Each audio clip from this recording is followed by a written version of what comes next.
Hello बच्चों, आपका स्वागत है आपकी अपनी शिक्षा की चौपाल में। शिक्षा की चौपाल में हम संघ एवं राज्य क्षेत्र का अध्ययन कर रहे थे। किसका अध्ययन कर रहे थे हम? संघ एवं राज्य क्षेत्र का अध्ययन कर रहे थे। तो संघ एवं राज्य क्षेत्र के अंतर्गत 4 अनुच्छेद आते हैं जिसकी चर्चा हमने की थी। अनुच्छेद 1 से 4 तक, जिसमें एक है संघ और राज्य क्षेत्र। अब इसका अध्ययन, संघ और राज्य क्षेत्र का अध्ययन हमने कर लिया था। इसके संबंध में जो प्रमुख चीजें थी उसके बारे में जान लिया था। अनुच्छेद 1 में भारत अर्थात इंडिया राज्यों का संघ होगा। इससे संबंधित जो भी महत्वपूर्ण चीजें थी उसका संबंधित आयोग या जो है राज्य पुनर्गठन अधिनियम, इस सब का अध्ययन कर लिया था। तो आज हम अनुच्छेद 2, अनुच्छेद 3 और आगे के बारे में जो है अध्ययन करेंगे, उससे संबंधित चीजों के बारे में। तो ठीक है, सबसे पहला हम देखते हैं कि अनुच्छेद 2, अनुच्छेद क्या 2 क्या है। तो अनुच्छेद 2, इसमें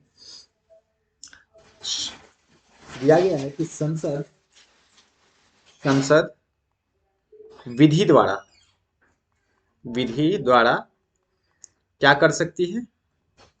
संसद विधि द्वारा नए राज्यों की नए राज्यों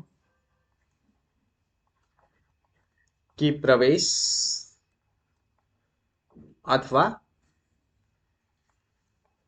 स्थापना, तो इसको सॉरी अथवा नहीं, तथा स्थापना, तथा स्थापना का प्रावधान कर सकती है। स्थापना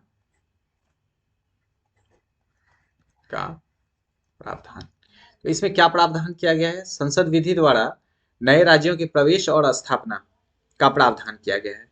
कौन कौन चीज? नए राज्यों का प्रवेश और स्थापना, इन दो चीज का जो है प्रावधान किया गया है। तो और अनुच्छेद 3 इसमें नए राज्यों के गठन का प्रावधान किया गया है। अनुच्छेद 3 में क्या किया गया है? अनुच्छेद 3 में किया गया है नए राज्यों का गठन, नए राज्यों का गठन, यह प्रावधान किया गया है अनुच्छेद 3 में। ठीक है, तो अब देखिए, नए राज्यों का गठन हो या संसद विधि द्वारा नए राज्यों के प्रवेश या स्थापना, इससे संबंधित कोई भी अध्यादेश राष्ट्रपति की स्वीकृति के बाद ही संसद में पेश की जाएगी। क्या की जाएगी? पॉइंट एक नोट कीजिए कि हम दो परिवर्तन देखें। एक तो संसद विधि द्वारा नए राज्यों का प्रवेश या स्थापना, और दूसरा नए राज्यों का गठन। ठीक है, तो चाहे ये हो या ये हो, इन दोनों में से अगर कोई भी परिवर्तन जो है किया जाता है तो उसमें क्या किया जाएगा कि कोई भी अध्यादेश राष्ट्रपति की स्वीकृति के बाद ही संसद में पेश किया जाएगा। तो क्या होगा? कोई भी, मतलब इसके इन दोनों के परिवर्तन से संबंधित आपको ध्यान रखना है, कोई भी अध्यादेश कोई भी अध्यादेश राष्ट्रपति राष्ट्रपति की स्वीकृति के बाद ही की स्वीकृति के बाद ही संसद में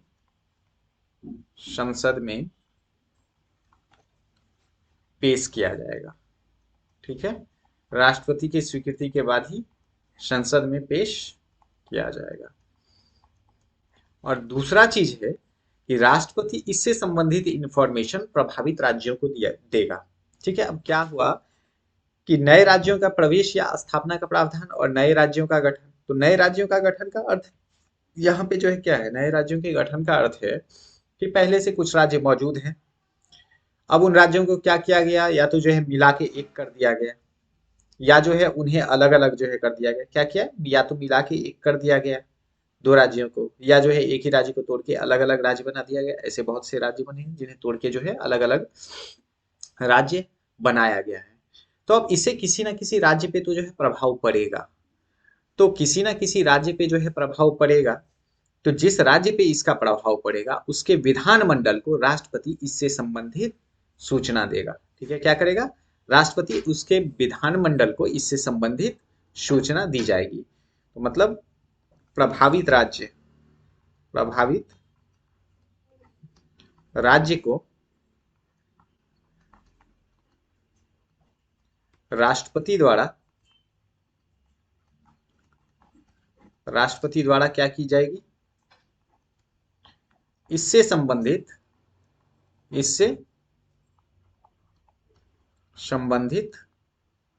सूचना दी जाएगी। अच्छा, अब सूचना देने के बाद क्या होगा? सूचना देने के बाद विधानमंडल उस पर अपना मत प्रस्तुत करेगा। क्या करेगा? तो सूचना देने के बाद विधानमंडल अपना मत प्रस्तुत करेगा। विधानमंडल अपना मत प्रस्तुत करेगा। ठीक है, विधानमंडल ने अपना मत प्रस्तुत किया तो क्या यह राष्ट्रपति या संसद के लिए बाध्यकारी होगा? नहीं, ऐसा नहीं है। उसका जो भी मत हो, राष्ट्रपति उसको मानने के लिए बाध्य नहीं होगा, या जो है संसद उसे मानने के लिए बाध्य नहीं होगा। तो हम क्या बोल सकते हैं यहाँ पे? परंतु विधानमंडल का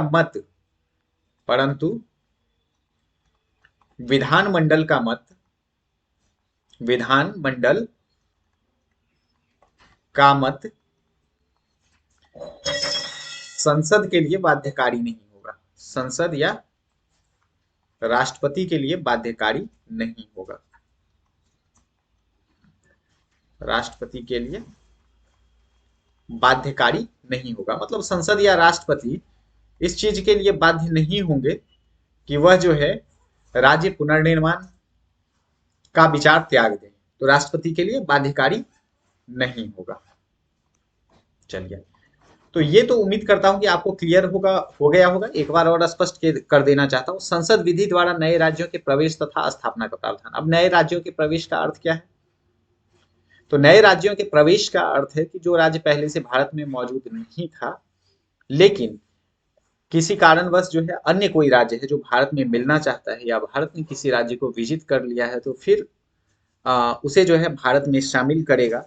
तो इस प्रकार के राज्यों की प्रवेश की बात की गई है, या स्थापना की बात की गई है। ठीक है, और नए राज्यों के गठन का अर्थ है जो राज्य भारत में पहले से ही मौजूद है, लेकिन क्या किया गया उसमें थोड़ा हेर फेर करके, यानी जो है किसी राज्य को तोड़ के या दो राज्यों को मिला के एक नए राज्य का गठन जो है किया गया।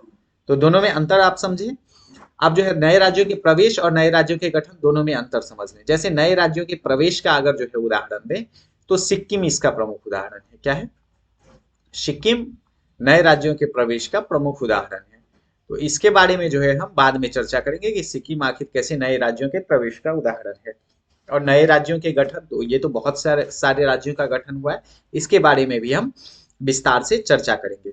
ठीक है, तो अब हम अगले पॉइंट, इसी में जो है अगले पॉइंट को डिस्कस करते हैं। तो अगले पॉइंट अगला है कि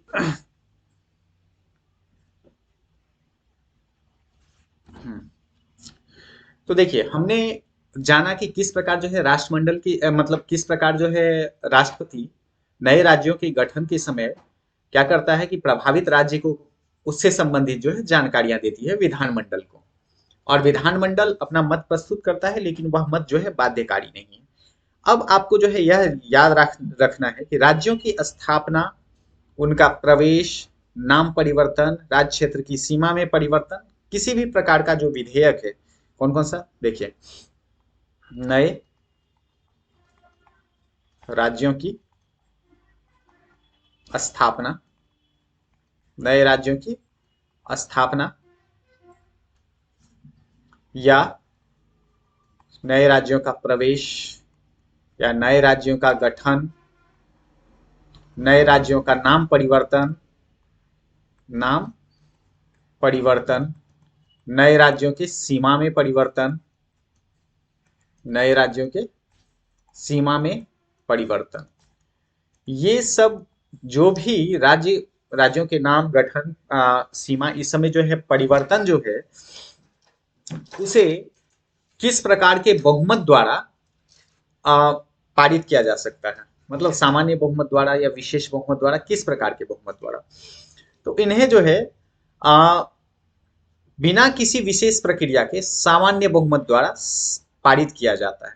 ठीक है, किस प्रकार, चाहे नए राज्यों की स्थापना, प्रवेश, गठन, नाम परिवर्तन या सीमा परिवर्तन हो, इसे जो है सामान्य बहुमत द्वारा, इसके लिए कोई स्पेशल बहुमत की मतलब 2/3 बहुमत की या जो है फिर राज्यों से अप्रूवल की आवश्यकता नहीं है। क्या है, इसे सामान्य बहुमत द्वारा पारित किया जाता है। क्या किया जाता है, सामान्य बहुमत द्वारा पारित किया जाता है। चलिए तो अब आगे देखते हैं। तो हमने पढ़ा कि अनुच्छेद 2 है कि नए राज्यों की जो है स्थापना या प्रवेश, और अनुच्छेद 3 है नए राज्यों का गठन। तो नए राज्यों के गठन से उसका नाम बदल सकता है, सीमा बदल सकती है, नया राज्य आया तो फिर राज्यों की संख्या में वृद्धि होगी या केंद्र शासित प्रदेशों की संख्या में वृद्धि होगी। तो ये सब करने के लिए सामान्य बहुमत की आवश्यकता होती है। अब हम थोड़ा इतिहास देख लेते हैं कि किन किन राज्यों के जो है नाम में परिवर्तन, मतलब नए राज्यों का गठन हुआ है या क्या था। तो उससे पहले हम जानते हैं कि कुल कितने जो है राज्य थे। आप लोगों ने देखा था कि प्रारंभ में जो है इसका वर्गीकरण भाग क ख ग घ में किया गया था। क्या किया गया था, भाग क ख ग घ 4 भागों में किया गया था।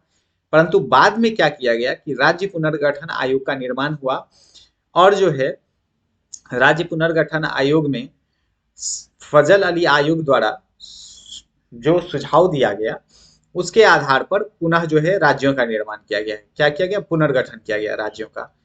तो उस समय जो है राज्य कौन कौन थे, बिहार थे, मुंबई थे, जम्मू कश्मीर, पंजाब, उत्तर प्रदेश, मध्य प्रदेश, केरल, मद्रास, मैसूर, उड़ीसा, पश्चिम बंगाल, राजस्थान, आंध्र प्रदेश, ये प्रमुख राज्य थे।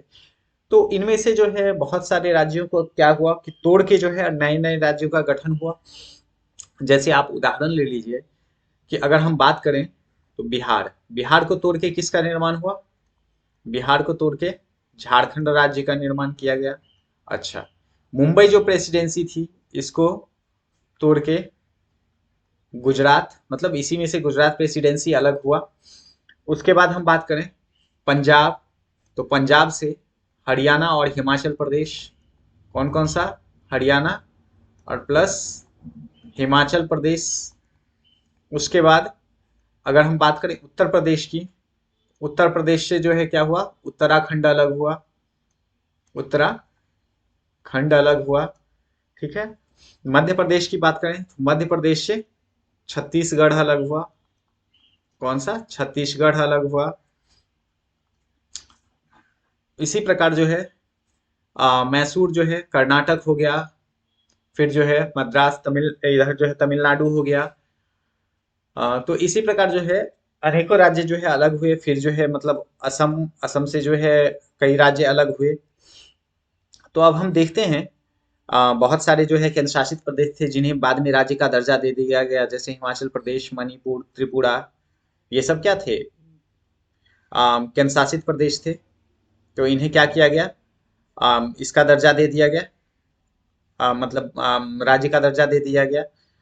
तो अब हम जो है देखेंगे कि कौन कौन से राज्य कब कब और जो है किस किस अधिवेशन के द्वारा उन, माफ कीजिए, किस किस संशोधन के द्वारा उनमें परिवर्तन आया। तो सबसे पहले हम देखते हैं, देखिए 15वें राज्य के रूप में गुजरात, क्या हुआ, 15वें राज्य के रूप में गुजरात का उदय हुआ। तो ठीक है, गुजरात का उदय जो हुआ वो बंबई पुनर्गठन अधिनियम, कौन सा, बंबई पुनर्गठन अधिनियम 1960 के द्वारा, बंबई पुनर्गठन अधिनियम 1960 के द्वारा। ठीक है, उसके बाद जो है नागालैंड की बात करते हैं, किसकी, नागालैंड की। नागालैंड कौन सा, 16वां राज्य था नागालैंड। अब नागालैंड की अगर बात करें तो यह 1962 में हुआ। कब हुआ, 1962 में नागालैंड राज्य अधिनियम के द्वारा, नागालैंड राज्य अधिनियम के द्वारा, नागालैंड राज्य अधिनियम के द्वारा 1962। कब हुआ इसका, नागालैंड राज्य अधिनियम के द्वारा 1962 में। अच्छा, 17वां राज्य कौन बना, 17वां राज्य बना हरियाणा, हरियाणा बना। ठीक है, यह बना पंजाब पुनर्गठन अधिनियम, पंजाब पुनर्गठन अधिनियम,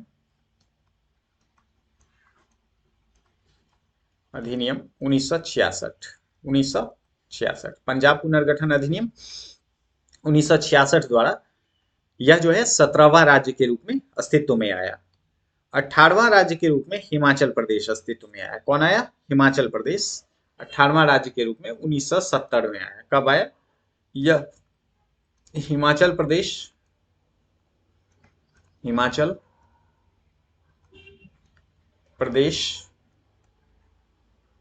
राज्य अधिनियम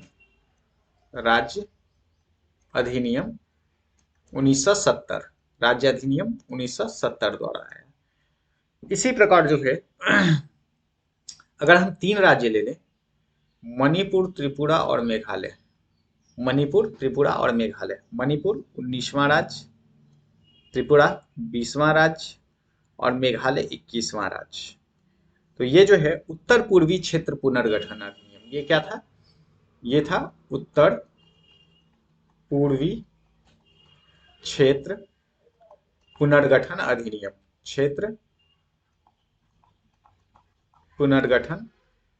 उत्तर पूर्वी क्षेत्र पुनर्गठन अधिनियम के द्वारा इन तीनों राज्यों का गठन हुआ। अब हम बात करते हैं 22वां राज्य। अच्छा, ये जो है ये तीनों राज्य जो बना था, इसका ईस्वी देख लीजिए। इसका ईस्वी है 1971। कब? 1971। ये तीनों का, इन तीनों का क्या है? 20वां राज्य त्रिपुरा बना और उत्तर पूर्वी क्षेत्र पुनर्गठन अधिनियम द्वारा इनका क्या है? 1971 है। अब 22वां राज्य का बात करें तो 22वां राज्य कौन बना? सिक्किम बना। ठीक है, 22वां राज्य कौन बना? सिक्किम बना। कब? 1975 में। ये बना आपका 36वां संविधान संशोधन, 36वां संविधान संशोधन 1975 द्वारा, 1975 द्वारा। तो 36वां संविधान संशोधन 1975 द्वारा बना। देखिए इसका है क्या कि ये 74वां संविधान संशोधन द्वारा, माफ कीजिएगा 35वां संविधान संशोधन 1974 द्वारा इसे क्या किया गया? संयुक्त राज्य का दर्जा दिया गया। ठीक है, संयुक्त राज्य का दर्जा दिया गया। और 1975 में क्या हुआ कि चुनाव द्वारा इलेक्शन हुआ। इलेक्शन में बहुमत से जनता का जो है यह निर्णय रहा कि सिक्किम को पूर्ण रूप से भारत में उसका जो है विलय कर देना चाहिए। और इस प्रकार जो है जनमत द्वारा चोंग्याल शासन को समाप्त कर दिया गया। किसे? चोंग्याल वंश था राजा का, तो इसे जो है मतलब पूर्णतः इससे स्वतंत्र कर दिया गया। अब अगला पॉइंट देखते हैं। अगला है 23वां राज्य। 23वां राज्य कौन है? 23वां राज्य मिजोरम। ठीक है, 23वां राज्य मिजोरम। इसे जो है 1986 द्वारा, किस प्रकार? 1986 द्वारा। और जो है यह भी था मिजोरम राज्य अधिनियम, मिजोरम राज्य अधिनियम के द्वारा इसे जो है राज्य का दर्जा दिया गया। ठीक है, अब आते हैं जो है अरुणाचल प्रदेश। तो अरुणाचल प्रदेश जो है, इन्हें भी जो है अरुणाचल प्रदेश राज्य अधिनियम 1986 द्वारा, इसे भी 1986 द्वारा अरुणाचल प्रदेश राज्य अधिनियम द्वारा, प्रदेश राज्य अधिनियम द्वारा क्या किया गया? राज्य का दर्जा दिया गया। अब बात करते हैं हम किसकी? गोवा की। तो गोवा को दमन दीव से अलग किया गया। किससे अलग किया गया? दमन दीव से अलग किया गया। तो कब? 1989 ईस्वी में, 1989 ईस्वी में। और इसे दमन दीव पुनर्गठन अधिनियम, दमन दीव पुनर्गठन अधिनियम द्वारा अलग किया गया। अब अगर इन तीनों राज्यों की बात करें, जैसे 26वां राज्य छत्तीसगढ़, 27वां उत्तराखंड और जो है 28वां राज्य झारखंड, तो क्या क्या हुआ? 26वां छत्तीसगढ़, 27वां राज्य उत्तराखंड और 28वां राज्य झारखंड, ये तीनों राज्य जो है वो 2000 में, कब? 2000 ईस्वी में राज्य बने। तो छत्तीसगढ़ जो है वह मध्य प्रदेश से अलग हुआ, उत्तराखंड जो है वह उत्तर प्रदेश से अलग हुआ और झारखंड जो है वह कहां से अलग हुआ? झारखंड बिहार से अलग हुआ। ठीक है, तो सबका अपना अपना अधिनियम। जैसे छत्तीसगढ़ होगा तो वो क्या होगा? आपका जो है मध्य प्रदेश राज्य या पुनर्गठन अधिनियम, इसी प्रकार जो है उत्तर प्रदेश राज्य पुनर्गठन, बिहार राज्य पुनर्गठन अधिनियम, सबका जो है अपना अपना जो है वो हुआ। अब आते हैं 29वां जो है, 29वां राज्य के रूप में तेलंगाना आया अस्तित्व में। कौन आया? तेलंगाना अस्तित्व में आया। तो तेलंगाना जो है यह 2014 में अस्तित्व में आया। यह आंध्र प्रदेश से अलग किया गया। किससे? आंध्र प्रदेश से अलग किया गया। छत्तीसगढ़ किससे अलग किया गया? छत्तीसगढ़, मध्य प्रदेश, उत्तराखंड जो है किससे अलग किया गया? यूपी। झारखंड किससे अलग किया गया? बिहार से। और बिहार से अलग किया गया। और तेलंगाना किससे अलग किया गया? तेलंगाना अलग किया गया आंध्र प्रदेश से। किससे अलग किया गया? तेलंगाना अलग किया गया आंध्र प्रदेश से। ठीक है, अब हम बात कर लेते हैं केंद्र शासित प्रदेशों की। कुछ केंद्र शासित प्रदेशों की बात कर लेते हैं। तो अगर हम केंद्र शासित प्रदेश की बात करें तो केंद्र शासित प्रदेश जो है वह किस भाग और किस अनुच्छेद के अंतर्गत आता है? तो केंद्र शासित प्रदेश आपको भाग 8 एवं अनुच्छेद 239 से 241, भाग 8 और अनुच्छेद 239 से 241 के अंतर्गत आता है। ठीक है, अब अगर जो है हम बात करें, हमने पहले केंद्र शासित प्रदेश देख लिए थे कि कितने कितने थे, मतलब किस समय, आजादी के समय कितने केंद्र शासित प्रदेश थे। देखिए, केंद्र शासित प्रदेश दिल्ली, हिमाचल प्रदेश, मणिपुर, त्रिपुरा, ये कितने हो गए? 4। अंडमान निकोबार द्वीप समूह 5, उसके बाद जो है मिनिकॉय और अमीनी द्वीप समूह, यानी 6। टोटल 6 केंद्र शासित प्रदेश थे। अच्छा, इससे पहले जो है अगर हम बात करें, अभी वर्तमान में मतलब जम्मू कश्मीर को जब बनाया गया है केंद्र शासित प्रदेश, उससे पहले का बात करें तो उससे पहले कितने थे? तो उससे पहले 7 केंद्र शासित प्रदेश थे। कितने? जम्मू कश्मीर के डिवीजन से पहले 7 केंद्र शासित प्रदेश थे। तो कौन कौन से? दिल्ली, अंडमान निकोबार, चंडीगढ़, दादर नगर हवेली, लक्षद्वीप, पुडुचेरी, ये जो है थे 7 थे। लेकिन अगर हम वर्तमान विषय को लेकर चलेंगे, ठीक है, वर्तमान में अगर जो है इसकी बात की जाए तो कितने केंद्र शासित प्रदेश हैं? तो वर्तमान में 8 केंद्र शासित प्रदेश हैं। कितने? 8 केंद्र शासित प्रदेश हैं। ठीक है, 8 केंद्र शासित प्रदेश कौन कौन से? देखते हैं हम 8 केंद्र शासित प्रदेश कौन कौन से हैं। नंबर 1 दिल्ली, नंबर 1 दिल्ली, ठीक है। नंबर 2 अंडमान निकोबार द्वीप समूह, नंबर 2 क्या है? अंडमान निकोबार द्वीप समूह, ये भी केंद्र शासित प्रदेश है, द्वीप समूह। ठीक है, नंबर 3 आइए चंडीगढ़। नंबर 3 कौन है? चंडीगढ़। ठीक है, नंबर 4 लक्षद्वीप, नंबर 4 क्या है? Lakshadweep. Number 5 Puducherry, number 5 Puducherry. Number 6 Jammu Kashmir, Jammu Kashmir. ठीक है, उसके बाद नंबर 7 लद्दाख, नंबर 7 लद्दाख। और नंबर 8 दादर नगर हवेली एवं दमन द्वीप, दादर नगर हवेली एवं दमन द्वीप, दमन द्वीप। ये टोटल 8 केंद्र शासित प्रदेश हैं। अब देखिए, तो इसमें से जो है अगर हम बात करें तो चंडीगढ़ को 1966 में, ठीक है, कब?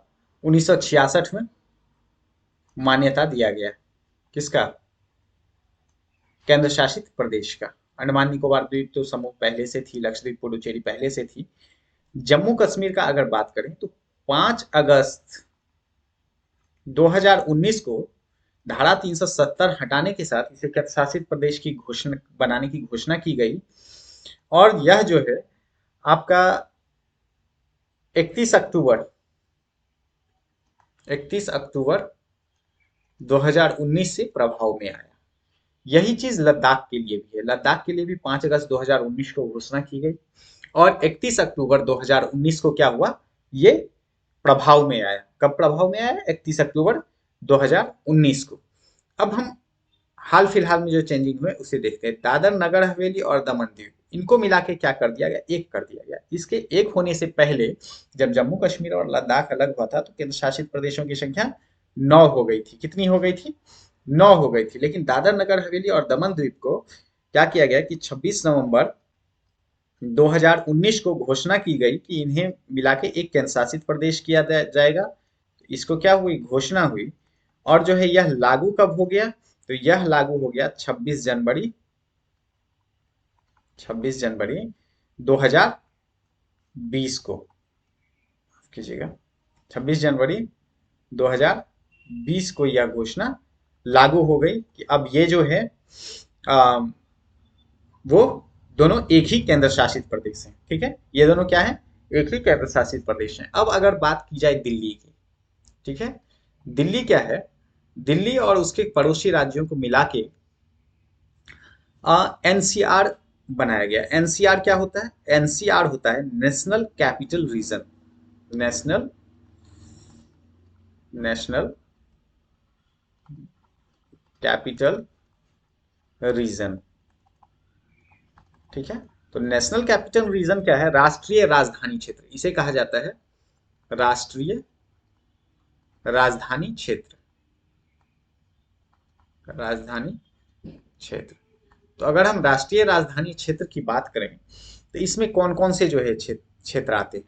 तो राष्ट्रीय राजधानी क्षेत्र को 4 भागों में बांटा गया है। क्या किया गया है?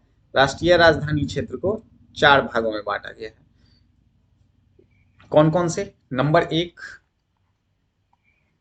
कि हरियाणा का क्षेत्र।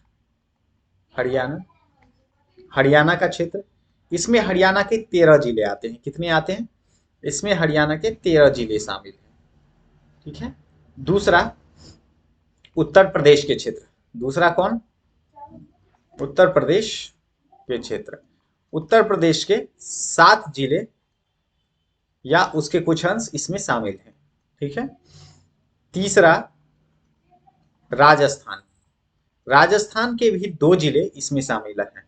राजस्थान के कितने जिले? 2 जिले इसमें शामिल हैं। और दिल्ली तो शामिल है ही, दिल्ली शामिल है।